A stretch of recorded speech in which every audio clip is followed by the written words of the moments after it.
Kyoto, Japan.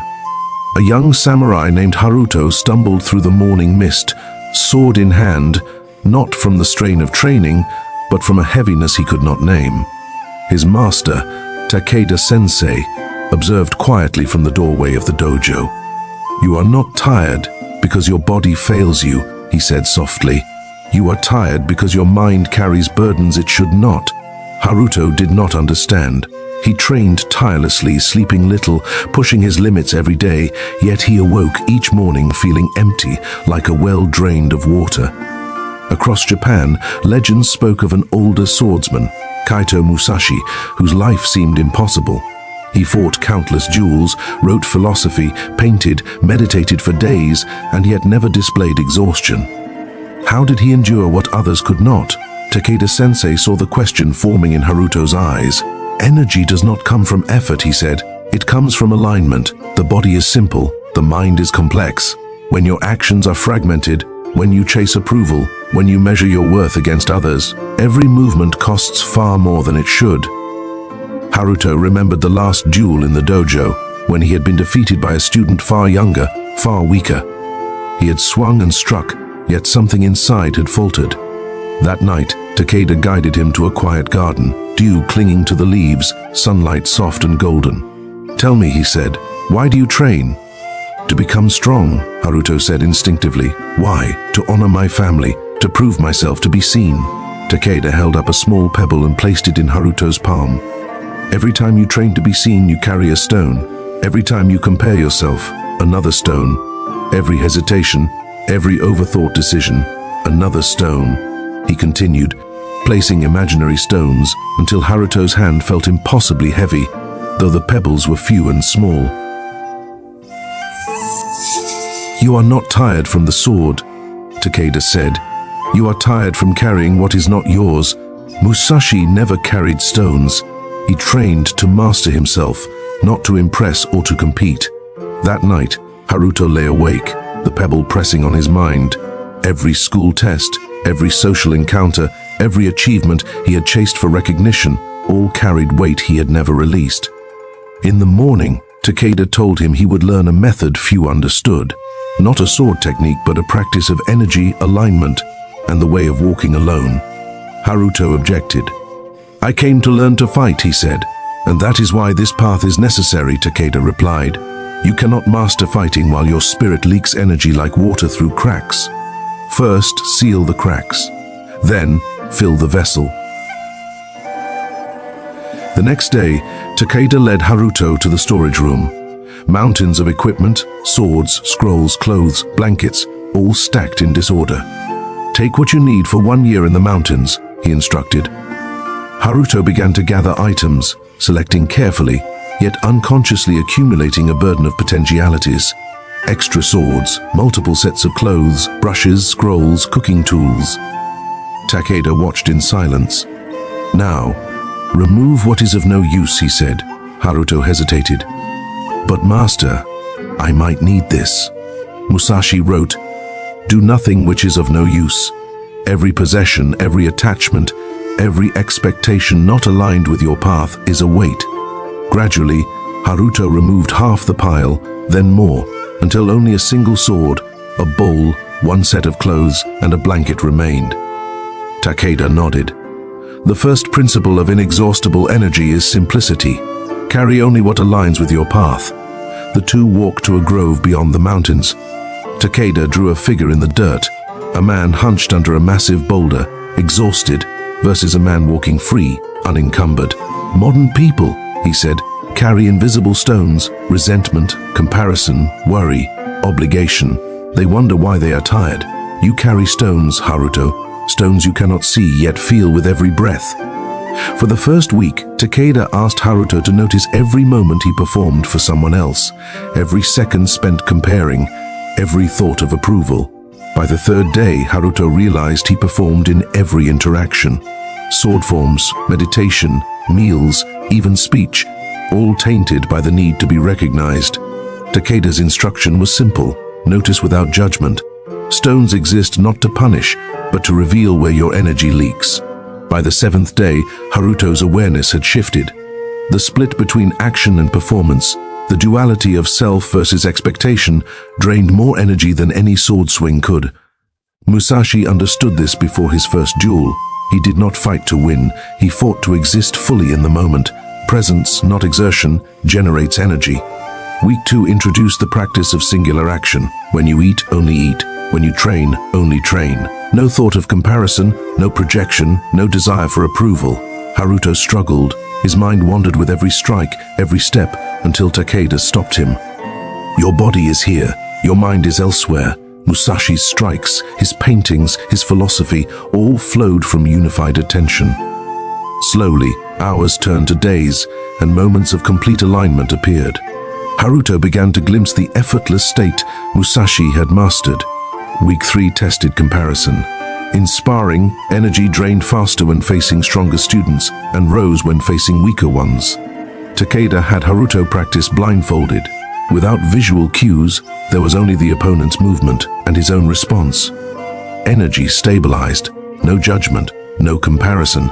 Week 4 brought the first lightness. The weight in Haruto's chest lessened. Training became flow. The mind and body moved as one.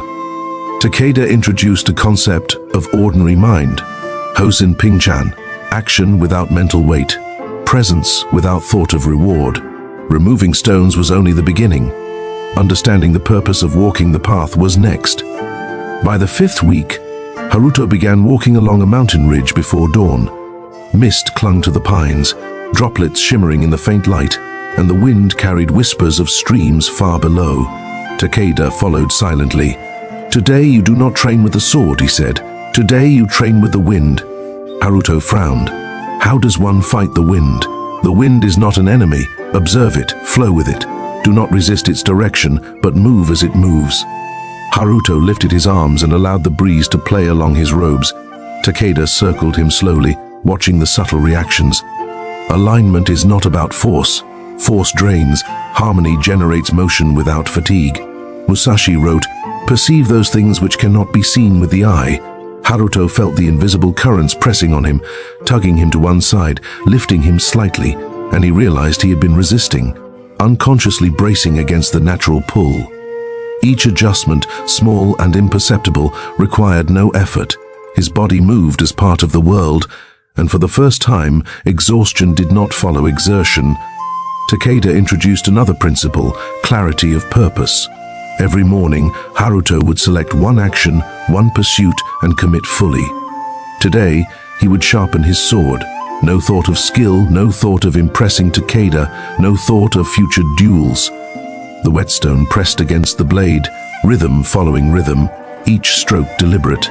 Time stretched. Haruto noticed the faint sound of stones against metal, the scent of iron, the subtle vibration in his fingers. Energy accumulated without effort. It was not a fire that burned quickly and left him empty, but a slow, steady current, replenished by attention and alignment. He felt as though Musashi's spirit whispered, "Exertion without purpose wastes life." Weeks turned into months.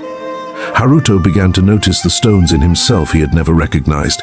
Anger left from small slights. Anxiety over judgments of others dissolved. The desire to be recognized, to be admired, to compare, all faded like mist under the rising sun. Takeda asked him to meditate while standing on the edge of a cliff overlooking the valley. At first, Haruto's legs shook. Fear threatened to pull him back, but Takeda remained silent. In that stillness, Haruto realized fear is often a collection of stones, stories, assumptions, what-ifs, and imagined dangers. He inhaled deeply and imagined dropping each stone into the valley below. The air carried them away. After hours, he felt lighter than he had in a decade. Takeda then introduced the final test, walking alone in the wilderness for a full week, carrying only what aligned with purpose, facing whatever came without expectation, reaction, or comparison. Haruto hesitated. The thought of hunger, injury, or loneliness sparked anxiety. Takeda shook his head. Musashi did not wait for comfort. He sought the absolute clarity that comes from meeting the world without crutches. The first night, Haruto lay under the stars, cold biting his skin. He reached for old habits, thoughts of home, concern for reputation, but remembered the stones in his palm. Slowly, the mind uncluttered. Hunger sharpened his awareness instead of weakening it. The chill honed his focus. He realized the body is surprisingly resilient when the mind no longer leaks energy. On the third day, a wild fox passed nearby, eyes reflecting moonlight. Haruto did not flinch. He observed the fox's movements, noting how every muscle and sense aligned perfectly, wasting no effort.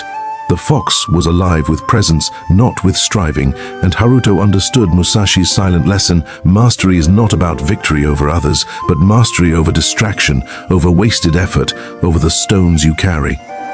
That night, he sat cross-legged, letting the quiet seep into him. He could hear the river far below, the rustle of trees, the breath of life itself. Energy no longer felt like fuel, but like an extension of existence, infinite and replenishing. When he returned to Takeda after the week, the master examined him silently. Haruto expected praise, perhaps even criticism, but Takeda simply nodded. "The stones are gone," he said. "You can now carry the sword without carrying the world." Haruto noticed the subtle difference. When he held the blade, there was no tension, no extra weight. Movements were precise, effortless, flowing with the rhythm of life itself.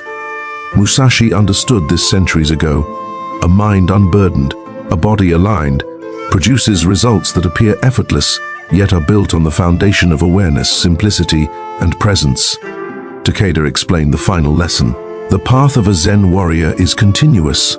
There are always stones to observe, moments of misalignment to notice, distractions that seek to pull attention away. Every duel, every decision, every encounter tests this clarity.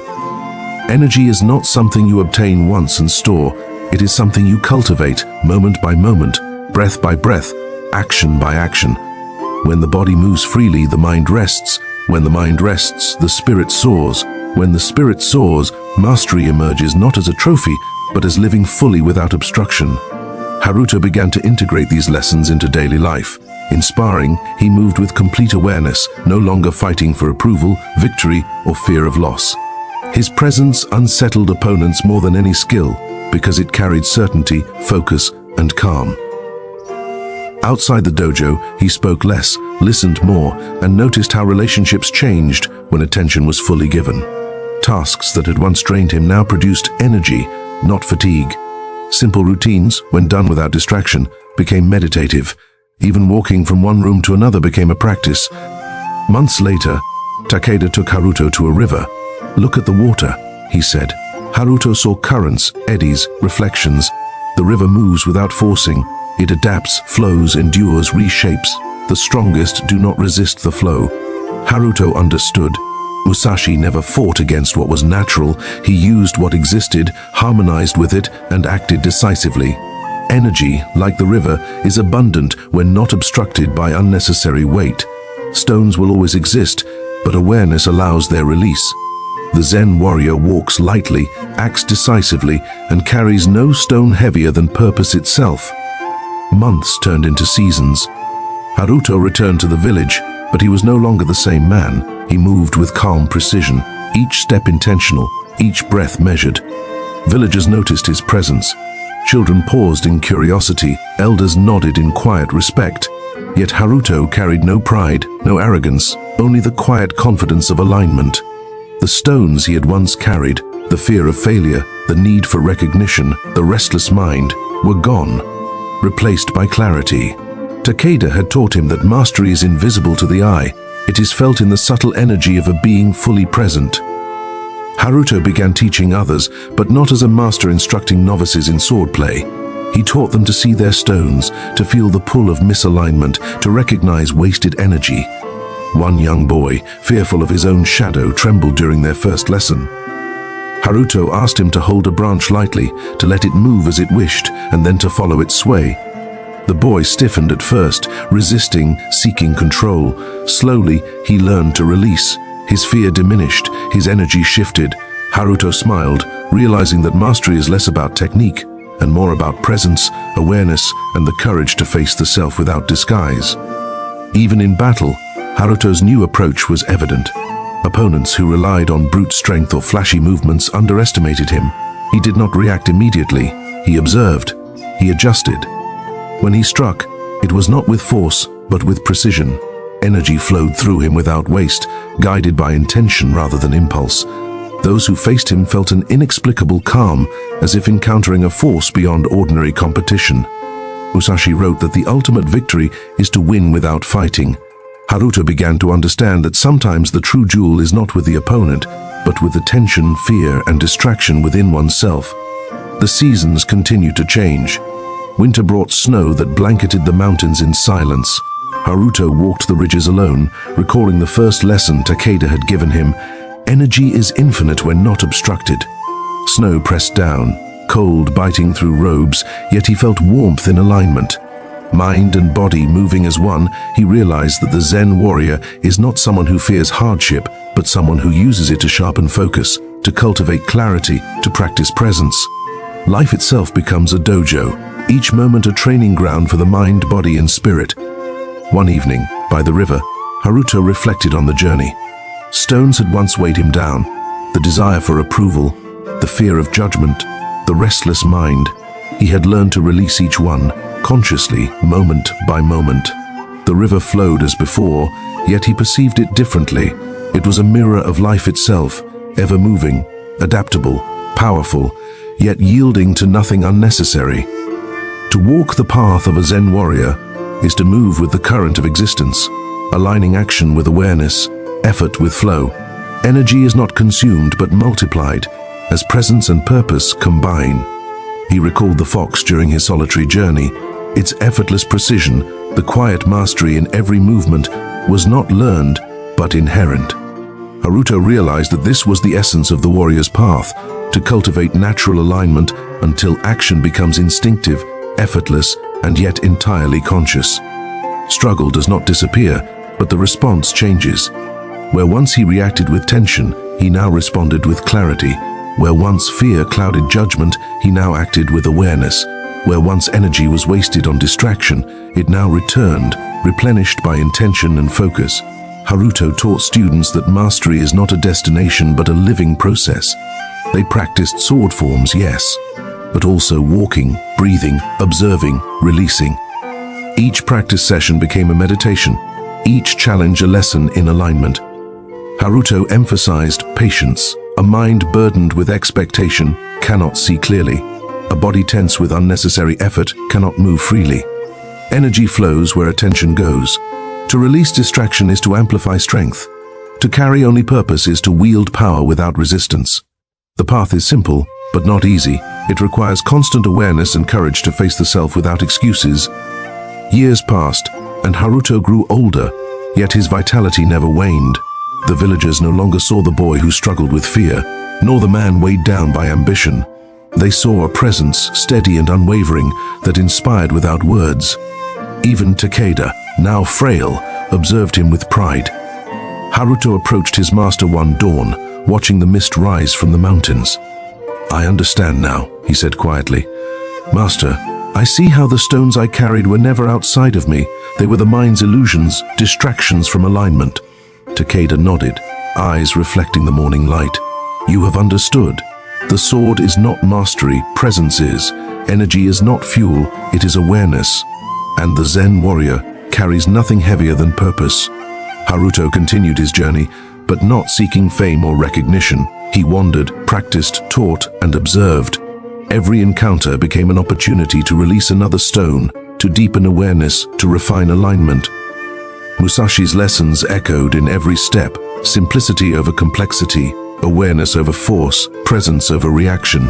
The Zen warrior's path is continuous, lifelong, and ever deepening. To walk it fully is to cultivate energy that flows naturally, to move through the world lightly yet with decisive clarity, to face each moment with eyes unclouded, heart steady, and mind unburdened, even in quiet moments. Sitting by a fire, walking along a river, watching snow fall, Haruto practiced. Every breath, every movement, every thought was examined. He carried no resentment, no fear, no attachment. The Zen warrior does not conquer others, he conquers distraction, misalignment, and the unnecessary burdens of the mind. Victory is not announced with fanfare, it is felt in calm presence, effortless action, and clarity of purpose. Life itself becomes a mirror, reflecting mastery not as trophies or accolades, but as living fully, consciously and lightly. As years turned to decades, Haruto became a legend not for his victories in battle, but for the transformation he embodied. Students came from far and wide, not seeking to imitate his technique, but to understand his presence. He told them, "There is no final form, no ultimate move. The path is continuous. Stones will appear, fear will rise, distraction will tempt. Each moment is an opportunity to release what is unnecessary, align body and mind, and act with clarity. Energy is infinite when not obstructed by the weight of the mind. The Zen warrior carries only purpose." Haruto's life became a living example of what Takeda had taught. The journey to mastery is inward before it manifests outward. Awareness, alignment, release, presence. These are the stones upon which the path is built. Swordsmanship, strength, even skill itself is secondary. When a man moves with clarity, acts with intention, and releases all unnecessary weight, he becomes unstoppable. Energy flows effortlessly, perception sharpens, and the spirit remains unshaken. This is the essence of the Zen warrior. And so, Haruto walked, taught, observed, and released. Every morning the mountains greeted him, the rivers whispered, the wind danced, and he moved with them. Life was not a struggle but a dojo. Every moment a lesson in awareness, every encounter a chance to practice presence. He had learned that the ultimate mastery is invisible. No one sees the stones released, yet everyone feels the presence of a being aligned, aware, and light. The Zen warrior carries no stone heavier than purpose, and through this simplicity achieves what others cannot.